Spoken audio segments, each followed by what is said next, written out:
এই ভাল্লুকটা এতটাই ঘুম পাগল যে অ্যালার্ম বন্ধ করে নাক ডেকে ঘুম পাড়তে শুরু করে দেয়। তখন ভাল্লুকের নাক ডাকার শব্দের কারণে এই গাছের উপরে থাকা কাঠঠোকরাটার ঘুম ভেঙে যায়। তখন কাঠঠোকরাটা ভাল্লুকের উপরে অনেক রেগে গাছ থেকে নিচে নামে।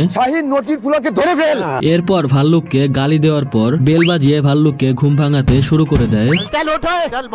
কিন্তু তবুও এই শালা ভাল্লুকের ঘুম ভাঙতেছিল না, যার কারণে কাঠঠোকরাটা একটা কামান নিয়ে এসে ফায়ার করে দেয়। তবুও শালা ভাল্লুকটার ঘুম ভাঙতেছিল না, যার কারণে কাঠঠোকরাটা অনেক রেগে ভাল্লুককে বলে, আজকে এই মোটুর ঘুম ভাঙিয়েই ছাড়বো। এরপর কাঠঠোকরাটা বাচ্চাদের একটা গাড়ি নিয়ে এসে ভাল্লুককে উঠিয়ে পাহাড়ের ঢাল থেকে নিচে ছেড়ে দেয়। কিন্তু শালা হারামি ভাল্লুক তারের সাথে ধাক্কা খেয়ে আবারও তার ঘরে ঢুকে যায়। তখন বরফ হয়ে যায় আর শীতকাল চলে আসে, যার কারণে এই শালা কাঠঠোকরাটা ভাল্লুককে বরফের উপর থেকে নিচে ফেলে দেয়। তখন শালা ভাল্লুক ইউটার্ন নিয়ে কাঠগুলোকে ভেঙে আবারও ঘরের ভেতরে ঢুকে যায়।